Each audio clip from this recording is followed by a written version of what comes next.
Welcome back to Regatta Fitness. It's Trevor here with a beginner's row, and this will be the start of our 6-week progressive program. So you can follow along with me over the course of a few weeks. We're going to work on some basic fundamentals, really slow it down back to basics, just understanding how the machine works and really where to get started in terms of orienting your body and slowly lengthening that out to the point where we should be able to be intermediate. We know what we're doing and we know how to set up the monitor if we want. We can learn how to really move our bodies and get ready for longer, harder workouts. So just right away, we're just going to do a quick little demo on the idea of how do we really use the fan. So what we want to do is make sure that the fan itself is not particularly high. Oftentimes at different gyms and things like that, you'll see that it's up at 9 or 10 or even at 8, and that's simply just too high for what we're trying to do. A lot of longer endurance rowers and anyone in the rowing field, honestly, unless you're doing very super elite training, for really short distances, it'll be up there. But for the sake of just normal steady training or even just normal intervals, the drag factor, as we call it on the fan, it's how heavy the fan is, how much amount of drag it creates. Never want to be really above a 6. And generally, especially for beginners, it's much better to be closer down to the 1, 2, 3. And if you're feeling that's just too light, then maybe put it on a 4 or 5, but definitely not above a 6. As we get better and better at this, and as we get into the more intermediate and advanced workouts, you understand how to load up yourself, and you don't have to rely on the fan for the weight. You really just work on pressing through your feet really hard and really relaxing the shoulders and putting all the pressure onto the handle and onto the foot structure. So if it's not already there, go ahead and put your fan, say at 2 or 3 just to get started. If you've been doing this for a while and you're just looking for a refresher, then it's okay to be at 3 or 4. And then another sort of easy thing to mistakenly do is to put the feet just way too high. A lot of people, you'll see it'll be on a 1 or a 2. And when you go to put your foot in, you want to usually feel like the strap itself is at the base of your toes. So you don't want it to be way down on the arch of your foot. That'll also cause you to feel like your hips tuck under you too early. And also it's just simply uncomfortable as your heels lift off the footboard. So if you haven't already, you just simply adjust the erg here. You just lift it up out of the holes. And generally, if you're size, 10, 11, or 12, you want to be on the 4 or 5 range. Anything bigger, you can be on the 6. And if you're on the shoe size that's a little lower than that, say a 3, 4, or 5, or 6, then you want to be closer to those similar numbers there. It'll be 1, 2, or 3. And just find something that's comfortable. It's okay to play around with it and just find what works for you. If you have really wide feet or skinny feet, everyone's a little bit different. So find the number that works for you and that makes you feel comfortable as the seat rolls up. So for me, I put it on a 5, usually wear a size 12 or 13 shoe, and a 5 or a 6 suits me just fine. And the lower your feet are, the easier it is for your hips to come forward. So once you found your number, we're just going to do a drill here where we grab the handle, and this is what we call the pick drill, or the back end progression. And we're just going to break down the stroke, just doing some arms only here. What we'll do is slowly lengthen out every little bit of the stroke, and the goal is to keep your core strong and your glutes strong. That way you're always pressing into your feet. So as I press through here, press into those feet. And that's what we call connection. You're connecting to the fan through the handle by pressing through the feet. You want to think about just pressing all the way through. Even if you're just using your arms, you want to activate those glutes. You want to activate that core, big trunk muscles, your obliques and your 6-pack abs. All those need to be activated here. Then what we want to do is add in that swing. You'll notice I'm not getting way over here. I have somewhat restricted mobility, which a lot of us do. You don't want your upper back and lower back to round. If I'm tucked down here on my sacrum or my tailbone, I can't really pivot from my hip joint. So what you want to do is maybe adjust yourself on your seat. Totally normal to sort of move your butt back, and you want to feel like you're able to pivot from your hip joint here. Notice the difference between this and this. There's sort of this tucked versus supported position. So we want to find the supported position so we can really find some good range of motion as we pivot over. It's a pivoting, not a rounding. We're not looking to round. We're looking to sit up and pivot. What we call that, we're sitting on our sit bones, sort of where our hip meets our femur, right in that socket, right under your butt. You want to be right on your sit bones, pivoting. The hands lead you out. Really let the handle dictate how you come away from the finish point. So we have the finish, onto the recovery, onto the drive. Always drive through the feet. Good. We'll just take some time here. Take some strokes. Think about pivoting. It's okay if your hamstrings get a little tight. Just stretching the hamstrings.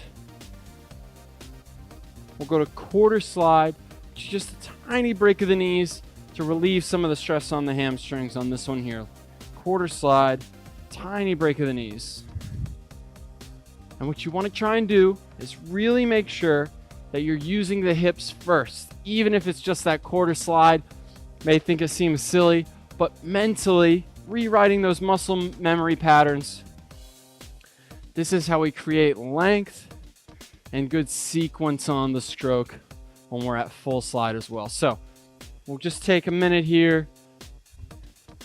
I'll quiet down just a little bit. Let you just take 10 strokes on your own, following me, going hips, swing, and draw. Hips, swing, and draw. Let's go now, 10.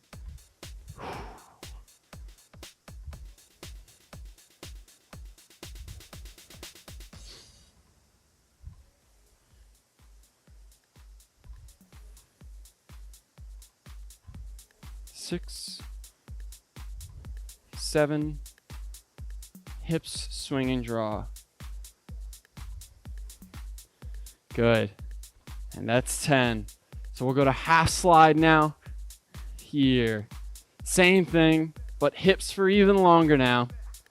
And for some of you, this might even feel like you're totally rowing way longer than you have before, and that's the point. We want to just keep rewriting these muscle memory patterns. Good to see we've got Jack Sparrow on the screen now. Just really breaking it down technically, relearning how to take the stroke, and that'll increase our endurance and our power because we'll be more efficient rowers. We're sitting at half slide now. We're going to go to 3/4 slide. 3/4 slide in 2. That's 1 and 2. And 3/4 slide is just when the heels start to pop up off the footboard, or even if they pop up just a little bit, somewhere in that range. But again, keep segmenting it out. We want to think leg, swing, draw. Leg, swing, draw. Press through those feet. Good. We'll breathe here. And as we lengthen out the full strokes in 2, we want to think length and time, squeezing on the drive. And we'll go for 2 minutes continuous at firm pressure, rowing this way. So into full strokes, that's 1 and 2. Good. Full strokes, creating length and time on the drive. That's it. That's how we really move the fan. If we're taking short, chippy strokes, it's hard to produce power. That's it. So 2 minutes, and that might seem short, but if we're really trying to change the way we're rowing, this is actually going to be really difficult and a little more tiring than you might think. If you're lighting up those glutes and that core, it should be pretty challenging because you're activating a lot of muscles. This is what's going to make us stronger and faster. Good. We'll go for one more minute. Another 19 strokes or so. Finding the rhythm. Get back to that. Legs, swing, draw. Squeeze, swing, then draw. It's a nice, smooth progression of movement. Doing an awesome job here, really breaking it down and taking our time. Remembering that a hard workout doesn't always necessarily mean it's physically challenging, but also really mentally challenging. And then today is one of those days you want to be sort of mentally fried from just trying to change the way you move. Our bodies get stuck in these ways of movement because it's what's comfortable. You want to make it feel really different here. Make it feel really different.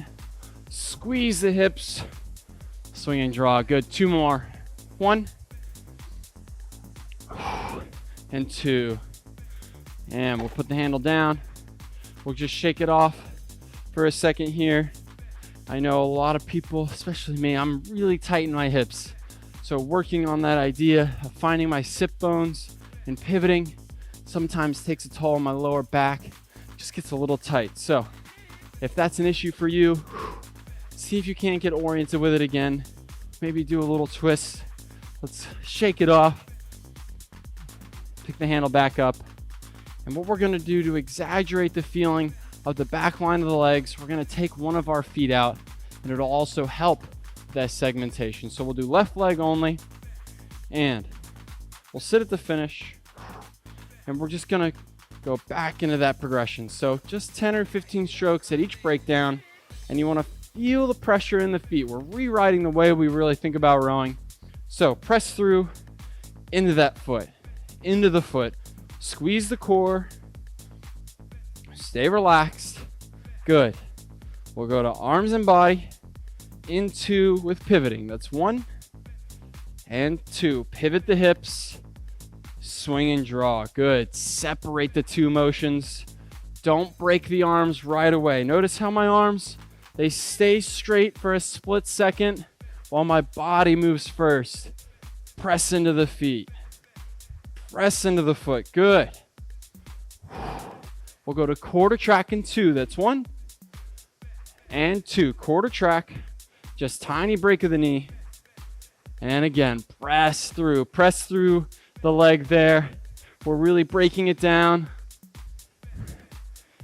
One leg rowing can be really tiring. Make sure you're using the right muscle groups here.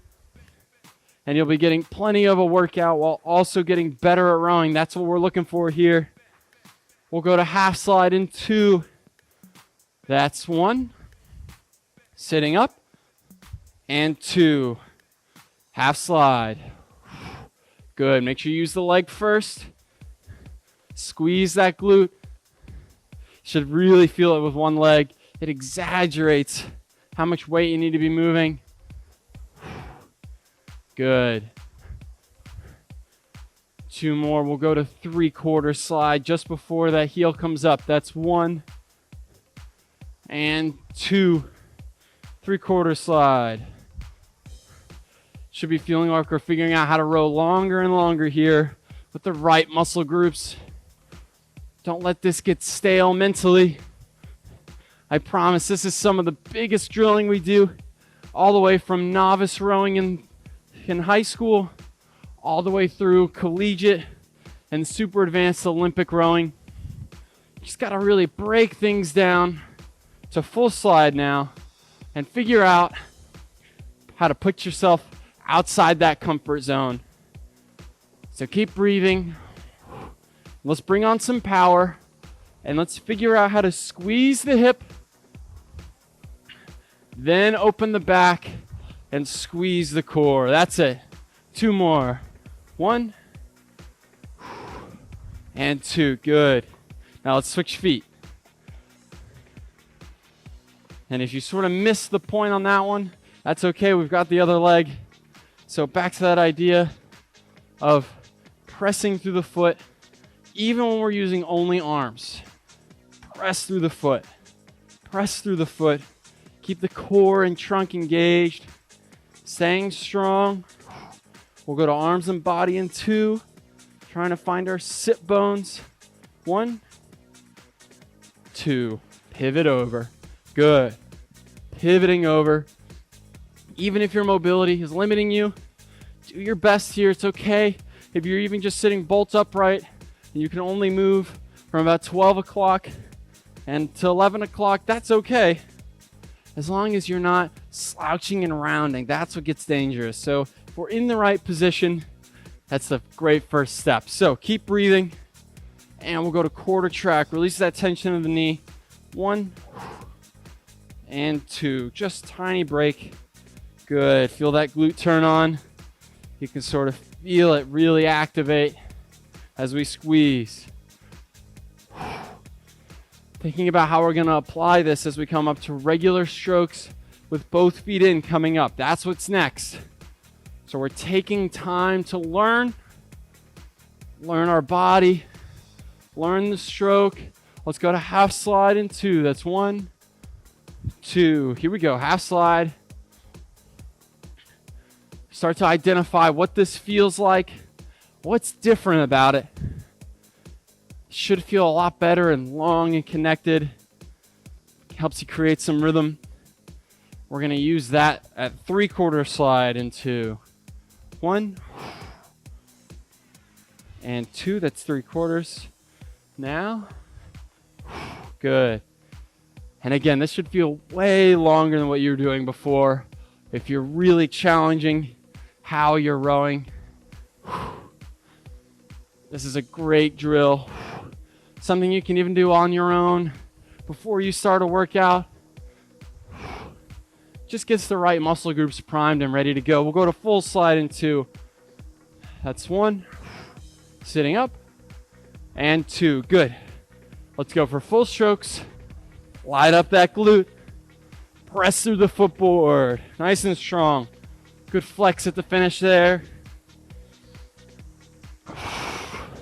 As you come into the catch, don't let that back round. Don't feel like you're collapsing at the catch. You want to stay supported, stay strong. Good. We'll stop in 2. That's 1.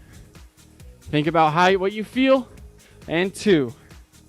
We'll add the other foot. We're going to go a few minutes continuous to really feel that now. So we just did a lot of drilling, breaking it down. We'll go to full strokes, continuous rowing. Good.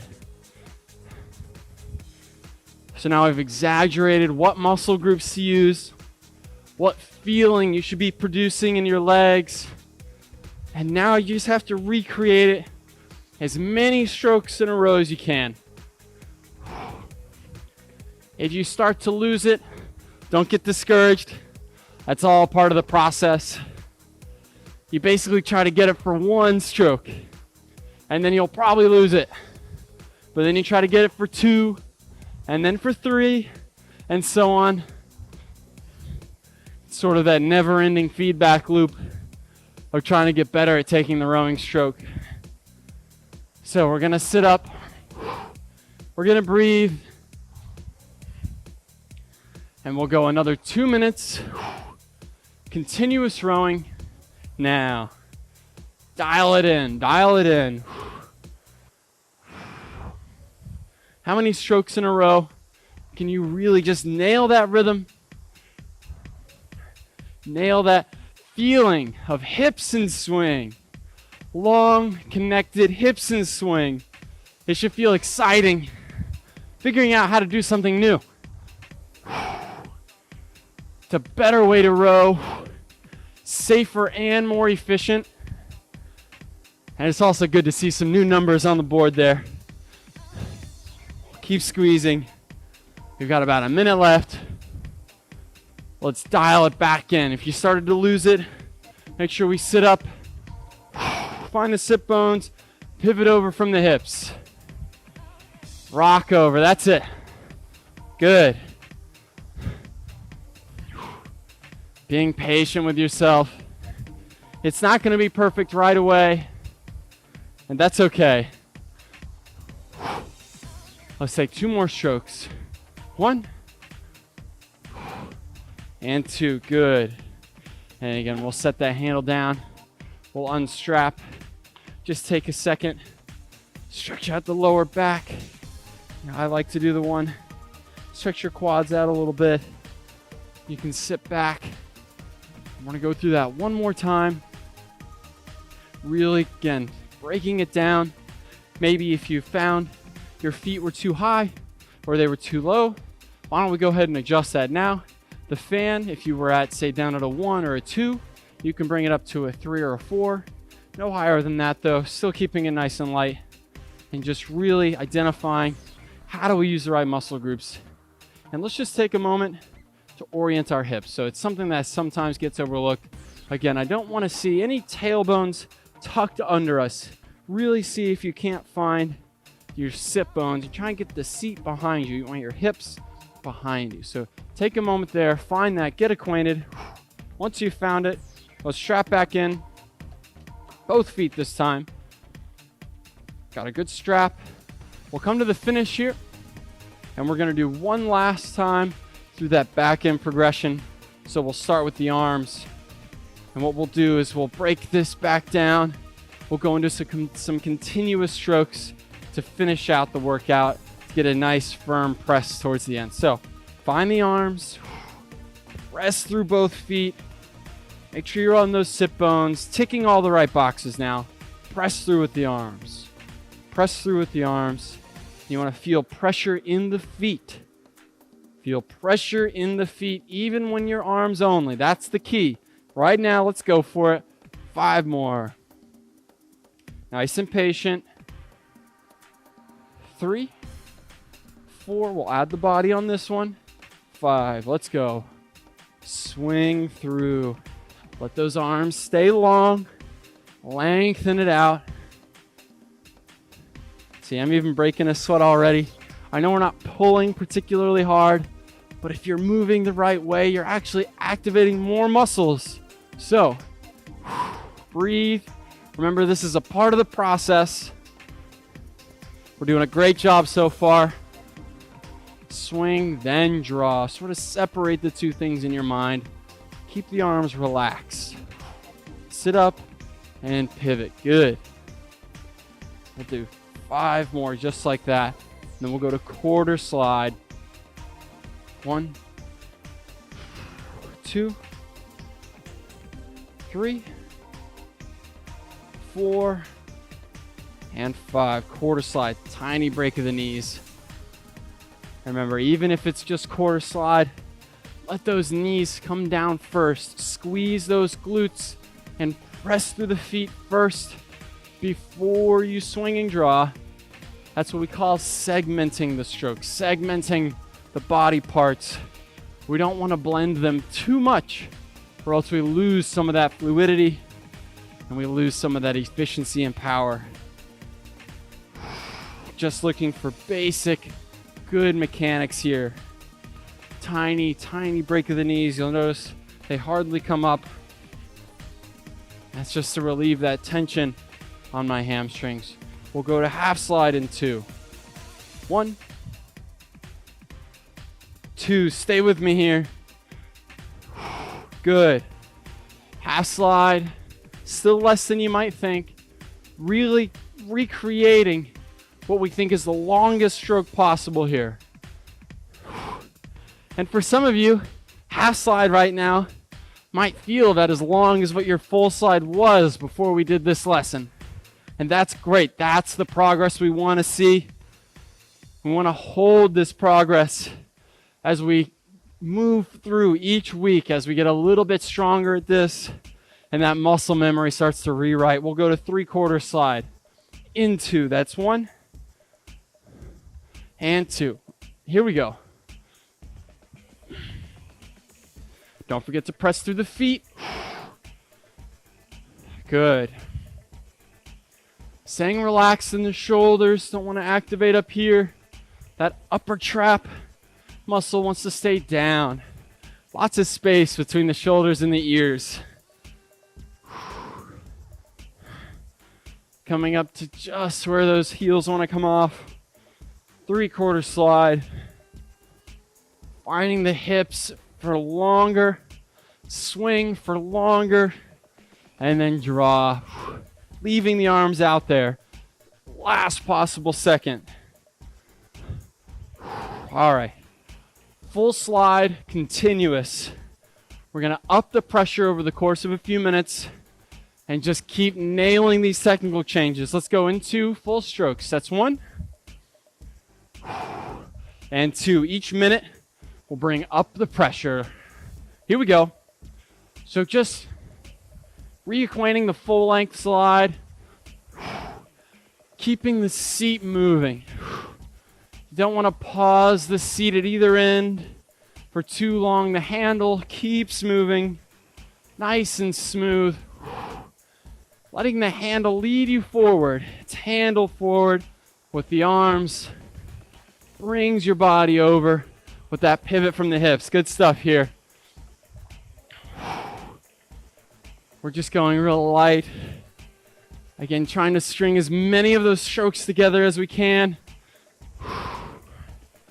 It's perfectly normal and good to lose it for a stroke or two, and then you find it again. Recreate that feeling of length and connect. Good. In 30 seconds, we're going to up the pressure, but maintain the rate and maintain the length. This is where we start to press into figuring out how do we pull a little harder, but maintain our technical changes. And that's super important when we have those maximal effort days and we're going really hard. Rowing well is sort of the key. So we have to be able to do it under pressure. We'll shift the power now. Let's go firmer now. Good. Staying the same rate. Nothing crazy. Just a few percentage more on the legs. That's it. Good. 40 seconds to the last shift and the last minute. Doing an awesome job here. Stay with me. Let's not get lost. I know the brain's probably spinning a little bit. But that's all right. Just file in right with me. Try and push the hips with me. Open the back and swing and draw. Breathing. Finding a good cadence and rhythm here. We're going to shift up the power just 5% more. Into. That's 1, 2. Good. That's it. Find the glutes and the core. Sitting up. Coming up on our last few strokes here. We got about 15 strokes. Find that rhythm. Find that consistency. Keep breathing. That's it. Good. Less than 30 seconds left. How many more great strokes can you really line up? Get as many together as you can here for 5 more. Let's go. 1. Glutes 2. Sitting up. 3. 2 more. 1. And 2. Good. And that's a wrap for today. Unstrap. Get a good stretch. That was our sort of first lesson on this progressive beginners workout. We'll see it for a 20-minute row, sort of build upon these basics later on this week and each week after that. So keep tuning back in.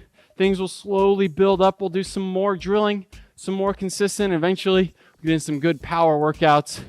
Totally great to boost you up to that intermediate or even advanced status. So I'll see you next time. My name's Trevor, and thank you for coming to Regatta Fitness again.